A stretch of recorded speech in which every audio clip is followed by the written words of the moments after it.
الحمد لله نحمده ونستعينه ونستغفره ونؤمن به ونتوكل عليه ونعوذ بالله من شرور أنفسنا ومن سيئات أعمالنا. من يهده الله فلا مضل له ومن يضلل فلا هادي له. ونشهد أن لا إله إلا الله وحده لا شريك له ولا مثل له ولا مثيل له ولا شبيه له، الذي لم يلد ولم يولد ولم يكن له كفوا أحد. ونشهد أن سيدنا وحبيبنا وطبيب قلوبنا محمد صلى الله عليه وسلم الذي أرسله بالحق بشيرا ونذيرا وداعيا إلى الله بإذنه وسراجا منيرا. فقد قال الله تعالى في كلامه المجيد وفرقانه الحميد: أعوذ بالله من الشيطان الرجيم. بسم الله الرحمن الرحيم. يا أيها الذين آمنوا كتب عليكم الصيام كما كتب على الذين من قبلكم لعلكم تتقون، أياما معدودات. فمن كان منكم مريضا أو على سفر فعدة من أيام أخر، وعلى الذين يطيقونه فدية طعام مسكين، فمن تطوع فهو خير له، وأن تصوموا خير لكم إن كنتم تعلمون. وجاء في الحديث النبوي الشريف عن أبي هريرة رضي الله تعالى عنه قال رسول الله صلى الله عليه وسلم: من لم يدع قول الزور والعمل به والجهل فليس لله حاجة أن يضع طعامه وشرابه. رواه البخاري.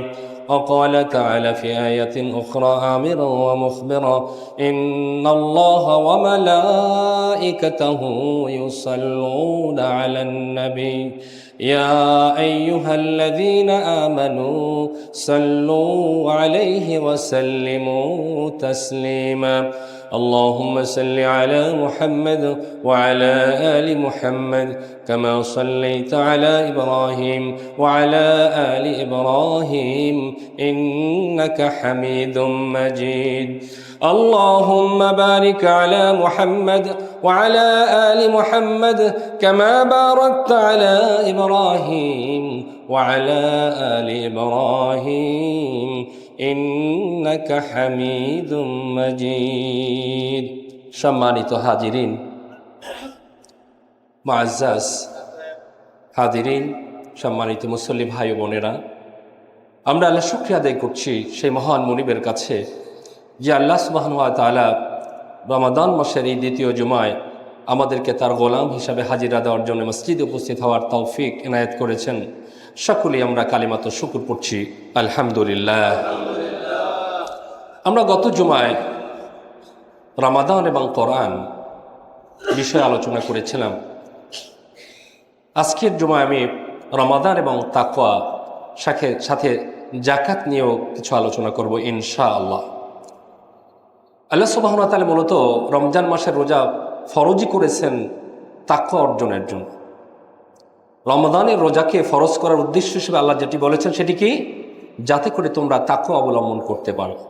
আল্লাহ সুবহানাহু ওয়া তাআলা সূরা বাকারার 183 নম্বর আয়াতে বলছেন, ইয়া আইয়ুহাল্লাযীনা আমানু, ওহে যারা ঈমান এনেছো, কুতিবা আলাইকুমুস সিয়াম, তোমাদের উপরে সাওম ফরজ করা হয়েছে, কামা কুতিবা আলাল্লাযীনা মিন ক্বাবলিকুম, যেমনিভাবে এটি ফরজ করা হয়েছিল তোমাদের পূর্ববর্তীদের উপরে।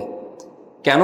লাআল্লাকুম তাত্তাকুন, যাতে করে তোমরা তাকওয়া অবলম্বন করতে পারো, মুত্তাকি হতে পারো, আল্লাহকে ভয় করতে পারো। তার মানে হচ্ছে এই সাওম শুধু আমাদের জন্য প্রথম নাজিল হয়নি, এটি ইতিপূর্বে নবীদের উপরেও কি এই সাওমের রোজা, এই সাওম বা রোজা ছিল, তারা রেখেছেন। এই কথাটি আল্লাহ এই জন্য বলেছেন যে আমাদের জন্য নতুন কোনো বিধানকে আল্লাহ চাপিয়ে দেননি, এই বিধান পূর্ববর্তী সকল উম্মার উপরে ছিল, সেই বিধানটাই আমাদের উপরে দেওয়া হয়েছে, নতুন কোনো বোঝা আমাদের উপরে চাপানো হয়নি। আর পূর্বেকার মানুষরা যদি এরা পালন করে থাকতে পারে তাহলে আমরাও পারবো, তোমরাও পারবে। সেজন্য আল্লাহ সুবহানাহু ওয়া তাআলা আমরা যাতে ভয় না পাই, আমরা যাতে হিম্মত হারা হয়ে না যাই, যে এই সকাল থেকে সন্ধ্যা পর্যন্ত এই দীর্ঘ সময় না খেয়ে থাকা এটা কত কষ্টকর একটি ইবাদত আল্লাহ আমাদের উপরে চাপিয়ে দিলেন, এমনটা যাতে মনে না হয়। এই জন্য আল্লাহ কি বলেছেন, কামা কুতিবা আলাল্লাযীনা মিন ক্বাবলিকুম, তোমাদের পূর্বে যারা ছিল তাদের জন্য এ রোজা ফরজ ছিল, এটা তোমাদের জন্য প্রথম এমনটি নয়, লাআল্লাকুম তাত্তাকুন, যাতে করে তোমরা তাকওয়া অবলম্বন করতে পারো। এরপর আল্লাহ বলছেন আইয়ামাম মা'দুদাত, এটা নির্দিষ্ট কিছু দিনের জন্য। সেটা পরবর্তী আয়াতে যে শাহরুর রমাদান আল্লাযী, ওখানে কমপ্লিট করা হয়েছে যে 1 মাস। ফামান শাহিদা মিনকুমুশ শাহরা ফালিয়াসুম, এই মাসটায় যে পদার্পণ করবে, উপনীত হবে, সেজন্য এই পুরো মাসটি রোজা রাখে। এখানে বলা হচ্ছে মূলত এই আয়াতটার ওই আয়াতটার ব্যবধান প্রায় 1 বছর, অর্থাৎ ওই আয়াতটার নাজিলের 1 বছর আগে এই আয়াতটা নাজিল হয়েছে। এটি বদরের যুদ্ধের আগে একেবারে 2য় হিজরিতে এই আয়াতটি নাজিল হয়েছে। সেখানে আইয়ামাম মা'দুদাত বলেই আল্লাহ ক্ষান্ত করেছেন যে কিছু দিনের মধ্যে। ফামান কানা মিনকুম মারিদান আও আলা সাফারিন ফাইদ্দাতুম মিন আইয়ামিন উখার, সুতরাং তোমাদের মধ্যে কেউ যদি অসুস্থ থাকে অথবা সফরে থাকে, যার পক্ষে রোজা রাখা সম্ভব নয়, সে যেন এটা অন্য সময় পূর্ণ করে নেয়। অর্থাৎ রোজা শেষ হয়ে গেলে পরবর্তী যে কোনো সময় তার সুবিধা মতো সময় জন্য এই রোজাটা রেখে সে কি করে পূর্ণ করে নেয়। এরপরে বলা হচ্ছেন ওয়া আলাল্লাযীনা ইউতীকুনাহু ফিদিয়াতুন তাআমু মিসকিন, আর যে ব্যক্তি সামর্থ্য থাকা অবস্থায়ও রোজা রাখতে না চায়, তাহলে সে চাইলে একজন মিসকিনকে খাওয়াইয়া এটি সে করতে পারে, এর বিনিময়ে কি করতে পারে, এটি করতে পারে। এই বিধানটা অবশ্য পরবর্তী 1 বছর পরের বিধানে এটাকে রহিত করে দেওয়া হয়েছে, এটি আর নেই। অর্থাৎ সমর্থবান ব্যক্তিরা এটি করতে পারবেন না, কিন্তু অসুস্থ ব্যক্তি যার সুস্থ হওয়ার সম্ভাবনা নাই, তিনি একজন মিসকিনকে খাওয়ানোর মাধ্যমে তার রোজাকে তিনি পূর্ণ করতে পারবেন। ফামান তাতাওয়া খায়রান ফাহুয়া খায়রুল্লাহ, এরপর বলা হচ্ছে যে ব্যক্তি অতিরিক্ত কিছু ভালো কাজ করবে সেটার জন্য, এটা তার জন্যই ভালো। তার মানে সে একজনের পরিবর্তে যদি একাধিক খাওয়ায়, আবার যদি সে মিসকিনও খাওয়ালো, রোজাও রাখলো, দুটোই যদি করে, তাহলে ফাহুয়া খায়রুল্লাহ, এটা তার জন্যই কল্যাণকর, তার জন্যই উত্তম। ওয়া আন তাসুমু খায়রুল লাকুম, তবে রোজা রাখাটাই তোমাদের জন্য উত্তম যদি তোমরা বুঝতে পারো। তার মানে দেখুন, তার মানে রোজাকে একবারেই পরিপূর্ণভাবে চাপিয়ে দেওয়া হয়নি। আল্লাহ সুবহানাহু ওয়া তাআলা যে কোনো বিধান কি আস্তে আস্তে, যেমন এখানে যারা সামর্থ্যবান তাদের উপরেও কি একটু সুযোগ রাখা হয়েছে, যে যারা চাইলে কি করতে পারবে, মিসকিনকে খাওয়ানোর মাধ্যমে সে নিজের রোজাটাকে পূর্ণ করতে পারবে। কিন্তু 1 বছর পরে এই বিধানটাকে রহিত করে দেওয়া হয়েছে, যে এখন মোটামুটি প্রথম বছর রোজা রাখার পরে, রোজা রাখার প্রতি মোটামুটি মানুষ যখন কি সক্ষম হয়ে গেছে, তখন প্রথমের এই যে শিথিলতাটা এটিকে পরবর্তীতে রহিত করে দেয়া হয়েছে। তো আমরা তো ইনশাল্লাহ কি রোজাই রাখবো, রোজা রাখাটাই আমাদের জন্য কি বেটার, এটা আল্লাহ সুবহানাহু ওয়া তাআলা নিজেই বলেছেন। এটা আমার স্বাস্থ্যের জন্য ভালো, ইবাদতের জন্য ভালো, সওয়াবের জন্য ভালো, আল্লাহর কাছেও বেশি প্রিয়, আমরা সেটিই করব ইনশাআল্লাহ। সম্মানিত ভাইরা আমার, সুতরাং আমরা এখান থেকে বুঝতে পারলাম যে আসলে আল্লাহ সুবহানাহু ওয়া তাআলা সাওম ফরজ করেছেন, রোজা আমাদের জন্য ফরজ করেছেন কিসের জন্য, তাকওয়ার জন্য, তাকওয়া অবলম্বন করার জন্য, তাকওয়ার গুণ অর্জন করার জন্য। এখন তাকওয়াটা কি? তাকওয়ার শাব্দিক অর্থ যদি আমরা যাই, আল্লামা রাগিব বলেছেন তাকওয়া অর্থ হচ্ছে হিফজুশ শাইয়্যি মিম্মা ইউযিহি ওয়া ইউদিররু, অর্থাৎ কষ্টদায়ক ক্ষতিকারক জিনিস থেকে নিজেকে আত্মরক্ষা করা। শাব্দিক অর্থ কষ্টকর জিনিস থেকে নিজেকে কি করা, আত্মরক্ষা করা। দাফুর শাইআন শাইআন বিগাইরিহি, কোনো জিনিসকে কোনো জিনিসের মাধ্যমে প্রতিরোধ করা, এটি হলো শাব্দিক অর্থ। যেমন আল্লাহ সুবহানাহু ওয়া তাআলা বলেছেন, ইয়া আইয়ুহাল্লাযীনা আমানু কু আনফুসাকুম ওয়া আহলিকুম নারা, হে যারা ঈমান এনেছো তোমরা কি করো, আল্লাহর আগুন থেকে, কঠিন আগুন থেকে তোমরা নিজেরা বাঁচো এবং অন্যকে কি করো, বাঁচাও, তোমার পরিবার পরিজনকে বাঁচাও। তাহলে এই যে আগুন থেকে কি করা, নিজেকে বাঁচানো, এটি কি তাকওয়া। কু, এই তাকওয়া থেকে কু, তোমরা নিজেরা আত্মরক্ষা করো আগুন থেকে। আর এটির পরিভাষায় আলমা জুরজানি রাহমাতুল্লাহ তার তারিফাত গ্রন্থের মধ্যে বলেছেন, ওহুয়া সিয়ানাতুন নাফসি আম্মা তাস্তাহিক্কু বিহিল উকুবা মিন ফি'লিন আও তারকিন, এটা হচ্ছে এমন সকল কাজ করলে যেটা তাকে উকুবাত অর্থাৎ কোনো বিচারের মুখোমুখি হওয়া থেকে তাকে কি করবে, রক্ষা করবে, মিন ফি'লিন আও তারকিন, এটা কোনো কাজ করা আর কোনোটা থেকে বিরত থাকার মাধ্যমে, কোনোটা করা এবং কোনোটা থেকে বিরত, অর্থাৎ যেটা আল্লাহ করতে বলেছেন সেটা করা, আর যেটা থেকে আল্লাহ বিরত থাকতে বলেছেন সেটা থেকে বিরত থাকার মাধ্যমে নিজেকে মুআখাযার মুখামুখি থেকে, মাসউলিয়াতের মুখামুখি থেকে, জিজ্ঞাসাবাদের মুখোমুখি থেকে নিজেকে কি করা, হেফাজত করা। আবার আল্লামা আবু আব্দুল্লাহ তানুসি রাহমাতুল্লাহ তাআলা বাসারে জামি তামিজ গ্রন্থের মধ্যে বলেছেন, হাকিকাতুত তাকওয়া, তাকওয়ার মূল কথা হলো ইবারাতুন আন ইমতিসালিল মা'মুরাত ওয়া ইজতিনাবিল মানহিয়াত, অর্থাৎ আল্লাহর নির্দেশগুলোকে পালন করা এবং আল্লাহ সুবহানাহু ওয়া তাআলার নিষেধগুলো থেকে নিজেকে বাঁচিয়ে রাখা, এর নামই হলো কি তাকওয়া, এর নামই হচ্ছে তাকওয়া।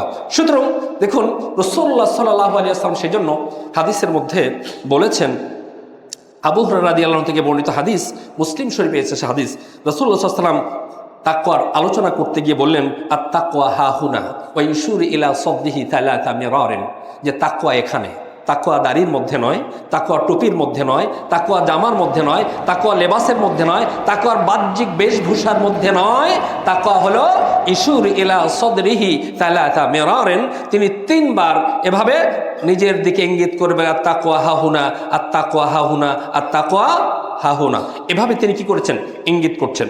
সেম আবু হুরায়রা থেকে আরেকটি হাদিসে দেখুন রাসূলুল্লাহ সাল্লাল্লাহু আলাইহি ওয়াসাল্লাম বলেছেন, ইন্নাল্লাহা লা ইয়ানজুরু ইলা সুওয়ারিকুম ওয়ালা আমওয়ালিকুম ওয়ালাকিন ইয়ানজুরু ইলা কুলুবিকুম ওয়া আমালিকুম, যে আল্লাহ সুবহানাহু ওয়া তাআলা তোমার চেহারার দিকে তাকাবেন না, তোমার ধন সম্পদের দিকে তাকাবেন না, তিনি তাকাবেন তোমার আমলের দিকে, তোমার অন্তরের দিকে, তোমার আমলের দিকে এবং তোমার অন্তরের দিকে তাকাবেন। তার মানে তাকওয়ার জায়গাটা কোথায়, অন্তর, তাকওয়ার জায়গা হলো অন্তর, যেটি তাহলে এখন আমরা আমাদের সমাজে তাকওয়ার একটা অবয়ব বানিয়ে নিয়েছি, আমরা কি তাকওয়ার একটা আকৃতি, একটা রূপ আমরা কি দিয়ে নিয়েছি, যে এই রকমের জামা টুপি দাড়ি এগুলোর নাম তাকওয়া। কিন্তু আমরা দেখতে পাই এই সুন্দর চমৎকার জামা টুপি দাড়ি নিয়েও অফিসে বসে রমজান মাসেও ঘুষ খায়, খায় কিনা, কে রমজান মাসে সুন্দর দাড়ি টুপি রোজা সহই কি করে, ঘুষ খায়, সুদি কারবার করে, ব্যবসায় ঘোজামিল করে, মাপে কম দেয়, সব কিছুই করতেছে, সব কিছুই আছে।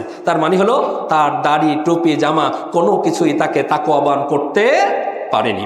রাসূলুল্লাহ সাল্লাল্লাহু আলাইহি ওয়াসাল্লামের হাদিস, আন আতী ইবনে সাদ রাদিয়াল্লাহু তাআলা আনহু وكان من أصحاب النبي صلى الله عليه وسلم قال رسول الله صلى الله عليه وسلم لا يبلغ العبد أن يكون من المتقين, রাসূল বলেছেন ততক্ষণ পর্যন্ত একজন মানুষ মুত্তাকি হতে পারবে না, হাত্তা ইয়াদা মা লা বাসা বিহি হাদারান লিমা বিহি বাস, যে সে প্রয়োজন নাই এমন জিনিস থেকে নিজেকে কি রাখবে, বিরত রাখবে, ক্ষতি নাই এমন জিনিস থেকে নিজেকে বিরত রাখবে। কেন, ক্ষতি হতে পারে সে আশঙ্কায়, ক্ষতিকর হতে পারে সেই আশঙ্কায়, অর্থাৎ সে রোগ হলে চিকিৎসা করবে না, বরং রোগ হওয়ার আগেই সে কি করবে, সতর্কতা অবলম্বন করবে। ক্ষতি হতে পারে এই আশঙ্কায়, যেটা ক্ষতি নাই সে জিনিস থেকেও নিজেকে কি করবে, বাঁচিয়ে রাখবে, আত্মরক্ষা করবে, সেটা হলো কি তাকওয়া।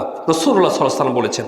এরপর দেখুন ওমর ইবনে আব্দুল আজিজ রাহিমাহুল্লাহ বলেছেন যে তাকওয়াটা কি, তিনি বলেছেন, লাইসা তাকওয়াল্লাহি বিসিয়ামিন নাহার ওয়ালা বিকিয়ামিল লাইল ওয়াত তাখলিতু ফীমা বাইনা যালিক ওয়ালাকিন তাকওয়াল্লাহি তারকু মা হারামাল্লাহু ওয়া আদাউ মা ইফতারাদাল্লাহ। তিনি বলেছেন, তুমি সারা দিন রোজা রাখলে, সারা রাত নামাজ পড়লে, আর মন যা চায় তাই করে বেড়ালে, এর নাম তাকওয়া নয়। লাইসা তাকওয়াল্লাহি বিসিয়ামিন নাহার ওয়ালা বিকিয়ামিল লাইল ওয়া তাফরিতু ফিমা বাইনা যালিক। সারাদিন রোজা রাখলে, সারা রাত নামাজ পড়লে আর যা মন চায় তাই করা বলে এর নাম তাকওয়া নয়। ওয়ালাকিন তাকওয়াল্লাহি তারকু মা হারামাল্লাহ, বরং তাকওয়া হলো ওইটা আল্লাহ যেটা হারাম করেছে সেটা তুমি পরিত্যাগ করবে, সেটা করবে না, তার ধারে কাছেও যাবে না, সেটা ধরবে না, সেটা ছোবে না, সেটা খাবে না। আর কে ওয়াদাউ মা ইফতারাদাল্লাহ, আর আল্লাহ যেটা ফরজ করছেন সেটা কি করবে? পালন করবে, সেটাকে মেনে নেবে, সেটার অনুসরণ করবে, অনুকরণ করবে। এর নাম হচ্ছে কি? তাকওয়া। তার মানে শুধুমাত্র নামাজ পড়লাম, রোজা থাকলাম আর আমার মতো যা মন চায় তাই করে গেলাম, এর নাম তাকওয়া নয়। রাসূলুল্লাহ সাল্লাল্লাহু আলাইহি ওয়াসাল্লামের কাছে একজন সাহাবী এসে বলল, ইয়া রাসূলুল্লাহ, ইয়া হাবিবাল্লাহ, আমাদের এলাকায় একজন মহিলা আছে, মা বোনেরা আছেন উপরে শুনবেন, আমাদের এলাকায় একজন মহিলা আছে, প্রচুর নামাজ পড়ে, তাহাজ্জুদ সালাত আদায় করে, নফল নামাজ পড়ে, প্রচুর দান সদকা করে, কিন্তু প্রতিবেশীকে কষ্ট দেয়। রাসূলুল্লাহ সাল্লাল্লাহু আলাইহি ওয়াসাল্লাম বলেন, হিয়া ফিন্নার, সে জাহান্নামী। নামাজ পড়ে, রোজাও থাকে, দান সদকাও করে, কিন্তু কি করে? মানুষকে কষ্ট দেয়, প্রতিবেশীকে কষ্ট দেয়। রাসূল কি বললেন?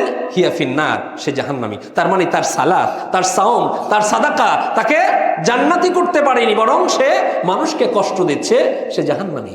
তার মানে হলো আমার আচরণ, আমার কথাবার্তা, আমার লেনদেন সবকিছুই কি তাকওয়ার অংশ। আমার অধীনস্থদের সাথে আমি কেমন আচরণ করছি, আমার কলিগদের সাথে আমি কেমন আচরণ করছি, আমার ছোটর সাথে আমি কেমন আচরণ করছি, আমার অধীনস্থদের সাথে আমি কেমন ব্যবহার করছি, আচরণ করছি, এই সব কিছুর মধ্যেই রয়েছে কি? তাকওয়া। আবু হুরায়রা রাদিয়াল্লাহু আনহুকে জিজ্ঞাসা করা হলো তাকওয়া কি? আবু হুরায়রা রাদিয়াল্লাহু আনহু বললেন, হাল আখাস্তা তারিকান যা শাওকিন, তোমরা কি কোনো কাঁটাযুক্ত পথে চলেছো? সাহাবী উত্তর দিলেন, ক্বালা নাম। ক্বালা, তখন তিনি বললেন, ফাকাইফা সানাআতা, তুমি কিভাবে চলেছো? ক্বালা, তখন তিনি বললেন যে ইদা রাআইতু শাওকা আযালতু আনহু আও জাওয়াজতুহু আও কাসারতু আনহু ক্বালা যাকাত তাকওয়া। তিনি বলছেন, যখনই আমি কাঁটা দেখেছি তখনই আমি সেখান থেকে নিজেকে গুটিয়ে নিয়েছি, অথবা সেটাকে কি আমি পাশ কাটিয়ে চলতে চেষ্টা করেছি, অথবা আমি নিজেকে খুব গুটিয়ে নিয়েছি। তখন আবু হুরায়রা রাদিয়াল্লাহু আনহু বললেন, ফাযাকাত তাকওয়া, এটার নামই হচ্ছে তাকওয়া। তুমি যখন চলবে, তুমি যখন পথে চলবে, অন্যায়, অপরাধ, জুলুম, অত্যাচার অনেক কিছু তোমার কাছে আসবে, সব কিছু থেকে নিজেকে গুটিয়ে নেওয়া, নিজেকে আড়াল করে নেওয়া, নিজেকে হেফাজত রাখা, এর নাম হলো তাকওয়া। সেম উবাই ইবনে কাবকে যখন ওমর রাদিয়াল্লাহু তাআলা আনহু জিজ্ঞেস করলেন তাকওয়া কি, তিনি বলছেন, ইয়া আমিরুল মুমিনিন আমা সালাকতা তারিকান ফিহি শাওকুন, হে আমিরুল মুমিনিন, আপনি কি কখনো কাঁটাযুক্ত পথে চলেননি? তখন তিনি বললেন, নাম। ক্বালা ওয়া ফাআলতা, তখন বললেন, আপনি কি করেছেন তখন? ক্বালা ওমর রাদিয়াল্লাহু বললেন, আতাসাম্মিরু আলা সাকি, আমি আমার নিজেকে খুব গুটিয়ে নিয়েছি। ওয়া আনদুরু ইলা মাওয়াদি কদামি, আমি আমার পায়ের দিকে তাকিয়েছি। উকাদ্দিমু কদামান ওয়া আখিরু উখরা, আমি এক কদম সামনে গেছি, এক কদম পিছে গেছি। মুখাফাতান আন তুসিবা শাওকা, এই ভয়ে যে কাঁটা আমাকে বিঁধতে পারে। তখন ফাকালা উবাই ইবনে কাব, তিলকা তাকওয়া, উবাই ইবনে কাব বললেন, এটার নামই হলো তাকওয়া। এটার নাম কি? তাকওয়া। অর্থাৎ আমি যখন সমাজে চলতে যাব তখন আমার সামনে অনেক অন্যায়ের হাতছানি আসবে, আমি অফিসে চাকরি করলে আমার কাছে ঘুষের অফার আসবে, আমার কাছে অন্যায় ব্যবসায়ের অফার আসবে, আমার দেখি যে এই ব্যবসাটার চেয়ে এই ব্যবসাটায় অনেক বেশি লাভ, কিন্তু এটি তো হারাম, কিন্তু ব্যবসায় লাভ বেশি এইটা, এরকম অনেক কিছু আমার কাছে আসবে, এরকম অনেক কাঁটা আমার চারিপাশে রকমের আছে। এই সব কিছু থেকে নিজেকে বাঁচিয়ে রাখার নাম হলো তাকওয়া।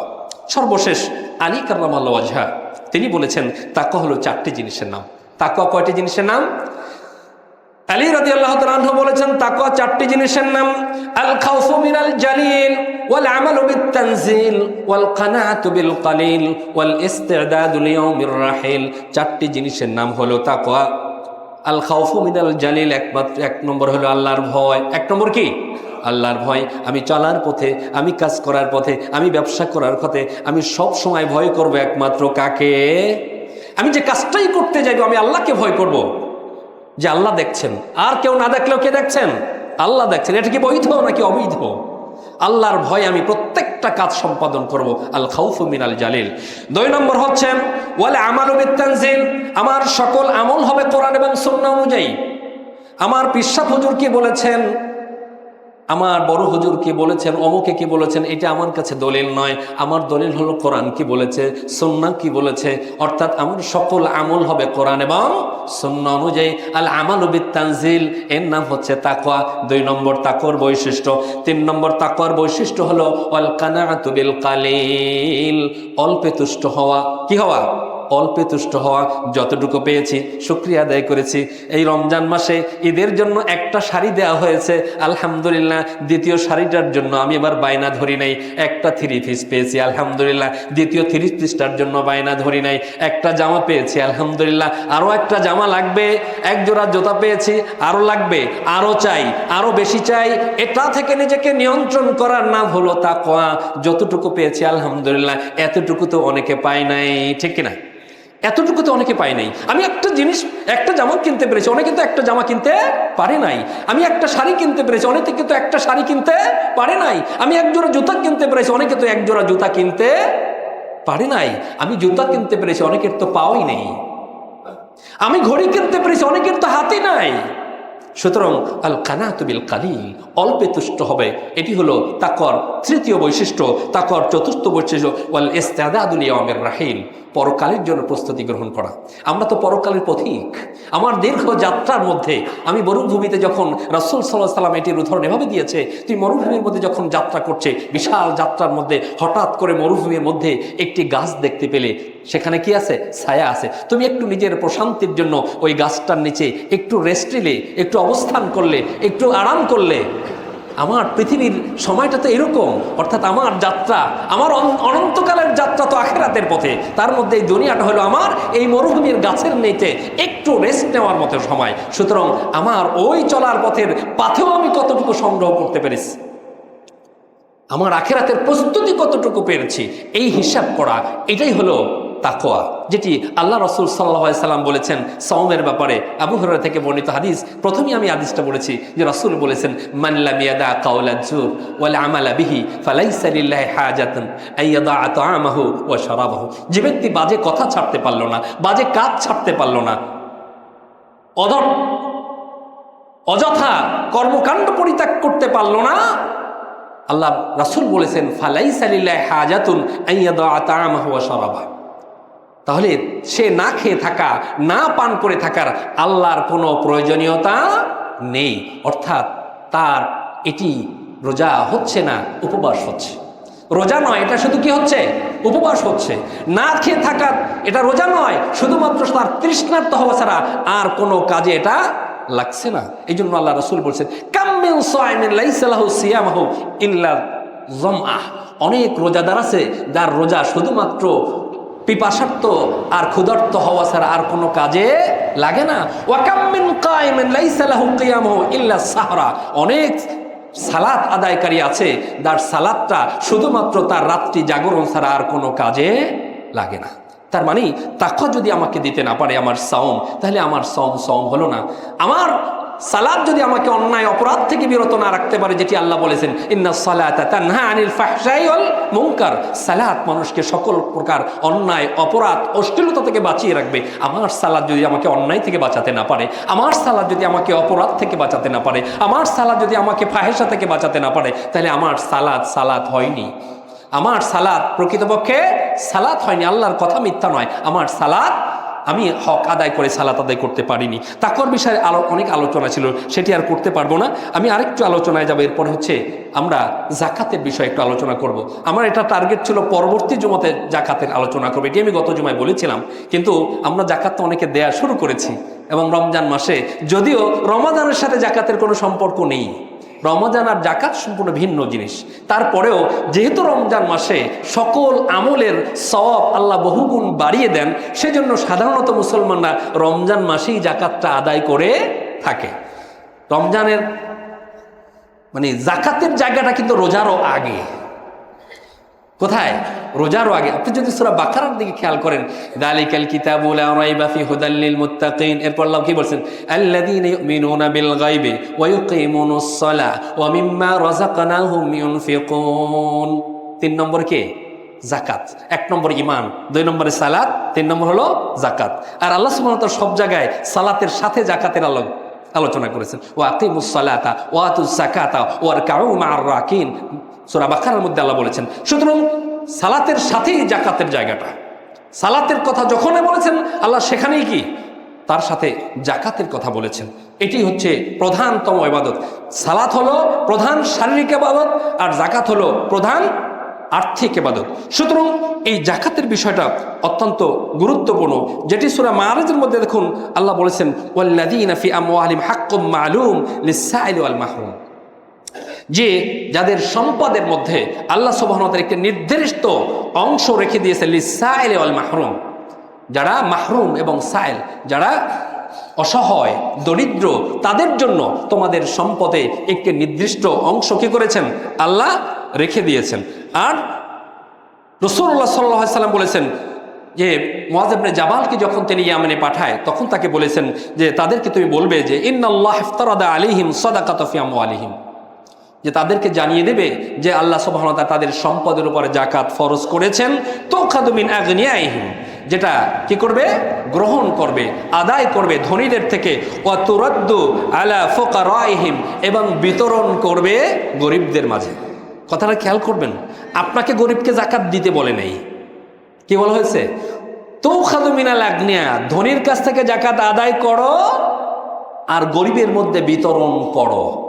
তার মানে তুমি তোমার যাকাত তুমি দিয়ে দেবে এমনটা না, কারণ তুমি যদি তোমার যাকাত আরেকজনকে দাও তাহলে সে তোমার কাছে ছোট হতে পারে যে সে তোমার কাছ থেকে কি যাকাত নিয়েছে। তার জন্য দায়িত্বটা হলো কার? গভর্নমেন্টের এবং ক্ষমতাসীনদের, যে তোমরা সকলের কাছ থেকে যাকাত আদায় করো, গরিবদের দাও। তখন কেউ বলতে পারবে না যে আমি অমুককে যাকাত দিছি, বলতে পারবে? কেউ বলতে পারবে না আমি অমুককে যাকাত দিচ্ছি। এখন আমরা যাকাত দিই ঢাল ঢোল পিজাইয়া, হিসাবও নাই কিতাবও নাই। রমজান মাসে আমরা মানুষকে ঢাকঢোল পিটাইয়া যাকাত দেই, 2টা কাপড় একটা লুঙ্গি, এরপর এগুলো আবার দেখবেন যে রমজান মাসে কাপড় কিনতে গেলে যাকাতের কাপড়, মানে যাকাতের জন্য আবার আলাদা কাপড় আছে যেটা পরা যায় না, গামছার মতো পাতলা। আল্লাহর কসম করে বলছি এ দ্বারা যাকাত হবে না, হবে না, হবে না। এরকম যাকাত দিয়ে নিজের আত্মপ্রবঞ্চনা ছাড়া আর কিছু নয়, এটি দ্বারা যাকাত হয় না। মানুষকে ঠকানোর চেষ্টা আমরা করব না। যাকাতকে তার হক আদায় করে সঠিকভাবে আদায় করতে হবে। প্রথমে হিসাবটা সঠিকভাবে করতে হবে, তারপর দেওয়াটাও কি সঠিকভাবে করতে হবে।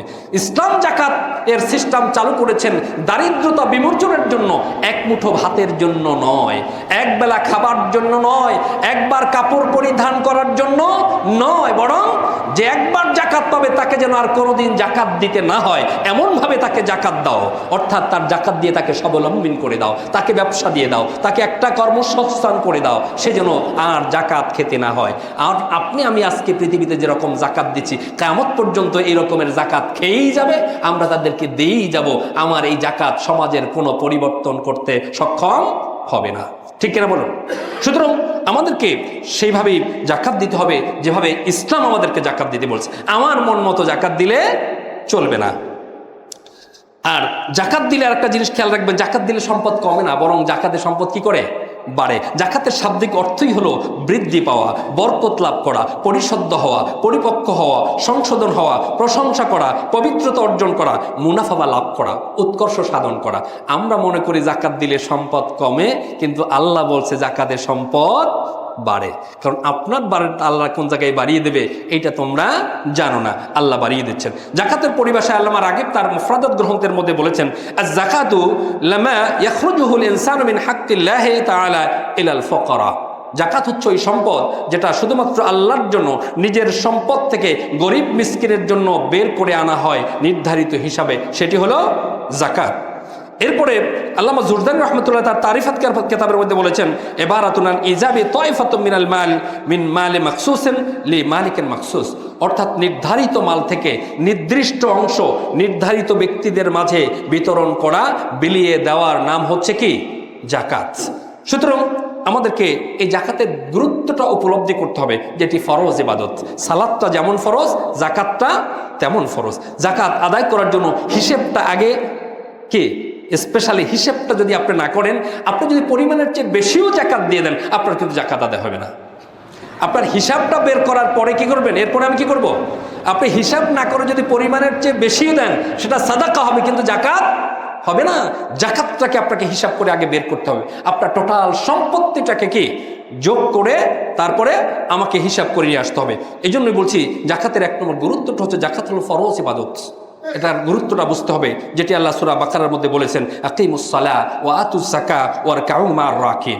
এরপরে আল্লাহ সুবহানাহু ওয়া তাআলা বলেছেন যালিকাল কিতাবু লা রাইবা ফীহি হুদাল লিল মুত্তাকিন আল্লাযীনা ইউমিনুনা বিল গায়বি ওয়া ইউকিমুনাস সালাহ ওয়া মিম্মা রাযাকনাহুম ইউনফিকুন। এরপরে জাকাত অস্বীকারীদের মধ্যে কিন্তু আল্লাহ সুবহানাহু ওয়া তাআলা কি মানে রাসূল সাল্লাল্লাহু আলাইহি ওয়াসাল্লাম যুদ্ধ পর্যন্ত ঘোষণা করেছেন, যেটি আমরা পরবর্তী দেখি আবু বকর রাদিয়াল্লাহু তাআলা আনহুর সময়ে এসে যখন জাকাত অস্বীকার করা হলো তখন তাদের বিরুদ্ধে তিনি যুদ্ধ ঘোষণা করলেন। ওমর ফারুক রাদিয়াল্লাহু তাআলার মতো সাহাবী বললেন, সে তো নামাজ পড়ছে, সে তো রোজা থাকছে, তার বিরুদ্ধে যুদ্ধ করবেন? তখন আবু বকর রাদিয়াল্লাহু তাআলা আল্লাহু লা ইউকাতিলান্না মান ফাররাকা বাইনা সালাতি ওয়াজ যাকাত, আল্লাহর কসম, যে ব্যক্তি সালাত এবং যাকাতের মধ্যে পার্থক্য সৃষ্টি করবে আমি তার বিরুদ্ধে যুদ্ধ করব। অর্থাৎ সালাত মানবে, যাকাত মানবে না, সালাত আর যাকাতের মধ্যে যে পার্থক্য সৃষ্টি করবে আমি তার বিরুদ্ধে কি করব? আমি যুদ্ধ করব। সুতরাং কারণ হলো ফাইন্না যাকাত হাক্কুল মালি আল্লাহি লাউ মানাউনি ইনাকান কানু ইয়াদুনা ইলা রাসূলিল্লাহি সাল্লাল্লাহু আলাইহি ওয়াসাল্লাম লাকাতালতুহুম আলা মানিহা। তিনি বলছেন যে রাসূলের সময় যারা যাকাত প্রদান করত সেই রশিটাও যদি কেউ দিতে অস্বীকার করে, যে তখন রশিটা দিতে, এখন রশিটা দিতে চায় না, রশিটাও যদি কেউ দিতে অস্বীকার করে তাহলে তারপরেও আমি তার মধ্যে যুদ্ধ করব, কারণ এটি হচ্ছে কি সম্পদের উপর অধিকার, সম্পদের হক। সুতরাং এই জাকাত কত গুরুত্বপূর্ণ আমরা হয়তো এটা এখন বুঝতে পারছি না, আমাদের হিসাব কেউ নেয় না, যার কারণে আমরা কেউ জাকাত দেই, কেউ দেই না, আবার যার মন চায় যেভাবে দেই। আমাকে প্রথম আছে যে কোন কোন সম্পদের উপর জাকাত হবে। 4 শ্রেণীর সম্পদের উপর জাকাত হয়। কয় শ্রেণীর? 4 শ্রেণীর সম্পদের উপর জাকাত হয়। 1 নম্বর হচ্ছে, প্রথম হলো উৎপাদিত শস্যের উপরে, উৎপাদিত শস্য ফসলের উপরে কি হয়? জাকাত হয়। সেখানে আল্লাহ সুবহানাহু ওয়া তাআলা বলেছেন, দেখুন, ইয়া আইয়ুহাল্লাযীনা আমানু আনফিকু মিন তাইয়্যিবাতি মা কাসাবতুম ওয়া মিম্মা আখরাজনা লাকুম মিনাল আরদ, যে তোমাদেরকে আমি তোমাদের যে বৈধ উপার্জন দিয়েছি তার থেকে তোমরা আল্লাহর পথে ব্যয় করো, এবং যে শস্য আমি ভূমি থেকে তোমাদের জন্য উৎপাদন করছি তা থেকে জাকাত দাও। এভাবে রাসূলুল্লাহ সাল্লাল্লাহু আলাইহি ওয়াসাল্লাম বলেছেন, ফিমা সাকাতিস সামাউ ওয়াল উয়ুনু আল উশর ওয়া ফিমা সাকাবিদ নুদহা নিসফুল উশর। অর্থাৎ যেখানে প্রাকৃতিক পানির মাধ্যমে, বৃষ্টির পানি বা প্রাকৃতিক পানির মাধ্যমে যেই চাষাবাদ করা হয় সেখান থেকে দিতে হয় 10 ভাগের 1 ভাগ, আর যেখানে নিজে সেচ করে পানি ব্যবহার করতে হয়, অর্থাৎ যেখানে অতিরিক্ত খরচের বিষয়টা আছে সেখানে হলো 20 ভাগের 1 ভাগ, ওখানে হলো 10 ভাগের 1 ভাগ, আর যেখানে অতিরিক্ত খরচ আছে, শ্রম আছে, সেখানে 10 ভাগের 1 ভাগ। এটি হলো মানে শস্যের জাকাত। পরিমাণটা হচ্ছে, দেখুন এখানে বলা হচ্ছে যে লাইসা ফি হুব্বি ওয়ালা তামারিন সাদাকুন হাত্তা তাবলুগা খামসাত আওসাক, 5 আওসাকের কম হলে জাকাত হবে না। এটার বিস্তারিত বলছি না, এর পরিমাণটা হলো 612 কেজি। 5 আওসাক পরিমাণটা কত? 612 কেজি পরিমাণ। এই পরিমাণ যদি কারো সম্পদ হয় তাহলে সেটা যদি সেচটা প্রাকৃতিক পানির মধ্যে হয় তাহলে 10 ভাগের 1 ভাগ, আর যদি নিজেকে সেচ ব্যবহার করতে হয় তাহলে 20 ভাগের 1 ভাগ পরিমাণ জাকাত দিতে হবে। তবে বলছে লাইসা ফিল খাদারাওয়াতি সাদাকা, শাকসবজির মধ্যে জাকাত নাই, কারণ এগুলো পচনশীল, এগুলো নষ্ট হয়ে যায়, এগুলোকে জমা করে রাখা যায় না, এগুলোর উপরে জাকাত নাই। তবে এগুলো বিক্রি করে, বিক্রির সম্পদ যদি জাকাতের নেশাব পরিমাণ হয় তাহলে তার উপরে জাকাত হবে। ঠিক আছে? অর্থাৎ বড় সবজির বাগান আছে, সে প্রচুর সবজি উৎপাদন করে সে লক্ষ টাকা ইনকাম করলো, তখন ওই টাকার হিসাবে তার উপরে কি হবে? জাকাত হবে, কিন্তু শাক সবজির উপরে আলাদা জাকাত নেই। 2 নম্বর হচ্ছে গৃহপালিত পশু। গৃহপালিত পশুর উপরে জাকাত আছে। সেটি ন্যূনতম, যেমন উট হলো 5টি, গরু 30টি, ছাগল 40টি, এই পরিমাণ হলে সেখানে জাকাত দিতে হয়। সেটা এ ব্যাপারে আমি কথা বলছি না, কারণ সময় আমাকে কভার করবে না। এরপর তৃতীয় প্রকার হলো স্বর্ণরৌপ্য। স্বর্ণরৌপ্য এবং অর্থ, নগদ অর্থটা স্বর্ণরৌপ্যের মধ্যেই অন্তর্ভুক্ত। নগদ অর্থটা কি? স্বর্ণরৌপ্যের মধ্যে। আপনারা এই ব্যাপারে ভালো করে জানেন যে স্বর্ণরৌপ্য, স্বর্ণ যে হাদিস যে পরিমাণটা বলছে সেটা আমাদের বাংলা হিসাবে 7.5 তোলা পরিমাণ আসে, আর রৌপ্যের যে হিসাবটা আছে সেটি কি 12.5 তোলা পর্যন্ত, এখানে আমাদের নাকি 52.5 তোলা, তাই না? 52.5 তোলা পর্যন্ত আমাদের হিসাবে আসে, যেই হিসাবটা রৌপ্যের হিসাবে আসে। আর এখান থেকে যেটাকে বলা হয় 200 দিরহাম পর্যন্ত, 200 দিনার বা 20 দিনার, স্বর্ণের পরিমাণ 20 দিনার, এর পরিমাণটা আমাদের নির্ধারণের ক্ষেত্রে যেটি আসতে হবে এখন টাকা। স্বর্ণর তো পরিমাণ 7.5 তোলা হলে অথবা 52.5 তোলা হলে স্বর্ণ বা রূপর জাকাতটা আসবে, ঠিক আছে? কত শতকরা, কত হারে? 2.5% হারে। আর নগদ অর্থটা হলো আমাদের কারেন্সিটা স্বর্ণের ভিত্তিতে হয়ে থাকে। এই জন্য অধিকাংশের ভিত্তিতে হলো যে স্বর্ণে আমাদের কারেন্সি যেহেতু স্বর্ণের ভিত্তিতে, সুতরাং স্বর্ণের হিসাবে আমার নগদ টাকা যদি 7.5 তোলা স্বর্ণের পরিমাণ হয় তাহলে কি তার উপরে জাকাত হয়ে যাবে। তবে অনেক ওলামায়ে কেরামের মতে যে 52.5 তোলার হিসাবেও যদি আপনি নিসাবের পরিমাণ সম্পদ হয়ে যায় তাহলেও জাকাত দেওয়া উচিত এবং এটাই বেটার। কিন্তু কারেন্সি যেহেতু স্বর্ণ, এটার উপর হলো ফতোয়া, কিন্তু উত্তম হচ্ছে কি 52.5 তোলা স্বর্ণের মূল্যমানও যদি আমাদের কারো কাছে সম্পদ থাকে, টাকা থাকে, নগদ টাকা থাকে, তাহলে তার উপরেও কি জাকাত দেয়া। এরপরে চতুর্থ যে সম্পত্তি সেটা হলো ব্যবসায়ী পণ্য। ব্যবসায়ী পণ্য অর্থাৎ আমরা ব্যবসার জন্য যে পণ্য মজুদ করে রাখি, সেই ব্যবসায়ীর পণ্যের উপর কি আছে? জাকাত আছে। তবে আপনার ব্যবসার পণ্যর যে মেশিনারিজ, যেগুলো আপনার ব্যবসায়িক পণ্যের জন্য ব্যবহৃত, আপনি যদি মেশিনের ব্যবসা করেন ওটা কিন্তু আপনার ব্যবসায়িক পণ্য। কিন্তু যেমন আপনি গার্মেন্টসের ব্যবসা করেন, আপনার গার্মেন্টসের জন্য 100 মেশিন আছে, এই মেশিনটা আপনার ব্যবসায়িক পণ্য নয়। কিন্তু আপনি মেশিনের ব্যবসা করলে ওই পণ্যগুলো আপনার কি ব্যবসায়িক পণ্য। আপনি জেনারেটরের ব্যবসা করলে আপনার যদি 10টা জেনারেটর থাকে, ওই 10টা জেনারেটর আপনার ব্যবসায়িক পণ্য। কিন্তু আপনার মানে ব্যবসায়িক কাজ পরিচালনার জন্য, যেমন আপনার গার্মেন্টসের জন্য 2টা জেনারেটর আছে, ওই 2টা জেনারেটর আপনার ব্যবসায়িক পণ্য নয়। তো এইভাবে করে যে ব্যবসায়িক পণ্যগুলো আছে, এই ব্যবসায়িক পণ্য গচ্ছিত, উৎপাদিত, উৎপাদনে এখন আছে, এই ব্যাংকে অর্থ জমা আছে, ঘরের স্বর্ণ আছে, এই সবগুলোকে আমাদের হিসাব করে তারপর আমার মোট মূল্যমান হিসাব করতে হবে যে আমার কত টাকার সম্পত্তি আছে। এটা হিসেব করে তারপর শতকরা 2.5% জাকাত দেয়া, এটা আমাদের জন্য আল্লাহ সুবহানাহু ওয়া তাআলা কি করেছেন? ফরজ করে দেয়া হয়েছে। সুতরাং আমরা চেষ্টা করব ইনশাআল্লাহ এই রমজানেই আমরা যেন কি করতে পারি, এটি আদায় করতে পারি। সর্বশেষ এটি কাদের মধ্যে দেবেন সেটি আল্লাহ বলেছে, ইন্নামাস সাদাকাতু লিল ফুকারা, এটা ফকিররা পাবে, ওয়াল মাসাকিন, মিসকিনরা পাবে, ওয়া আমিলিনা আলাইহা, যারা, এটা হলো এই ইসলামী রাষ্ট্রের জন্য যারা জাকাত আদায়ের কাজে নিয়োজিত থাকবে, তারা এটা থেকে বেতন গ্রহণ করতে পারবে। ওখান থেকে তারা নিতে পারবে না, মানে কি এখান থেকে তারা বেতন গ্রহণ করতে পারবে। ওয়াল মুআল্লাফাতি কুলুবিহিম, এবং বিধর্মীদেরকে ইসলামের প্রতি আকৃষ্ট করার জন্য এখান থেকে তাদেরকে হাদিয়া দেয়া যাবে। অফির রিকাব, দাসমুক্তির জন্য ব্যবহার করা যাবে। ওয়াল গারিমিন, কোনো মানুষের ঋণ থেকে তাকে বাঁচানোর জন্য এই জাকাতের অর্থ দেয়া যাবে। অফি সাবিলিল্লাহ, আল্লাহর পথে জিহাদের জন্য, একামতে দিনের কাজে এই সম্পদ ব্যয় করা যাবে। ফারিদাতুম মিনাল্লাহি আল্লাহু আলিমুল হাকিম, এই খাতগুলো আল্লাহ ফারিদা নির্ধারণ করে দিয়েছেন। সুতরাং আমরা এই খাতগুলোতেই জাকাত দিতে চেষ্টা করব ইনশাআল্লাহ। সবাই বলে আমিন। আমাদের এই দানগুলোকে আল্লাহ সুবহানাহু ওয়া তাআলা কবুল ও মঞ্জুর করে নিন। সবাই বলে আমিন। আকুলু কওলি হাদা আস্তাগফিরুল্লাহ লি ওয়া লাকুম ওয়া লিসাইরিল মুসলিমিন ইন্নাহু হুয়াল গফুরুর রহিম।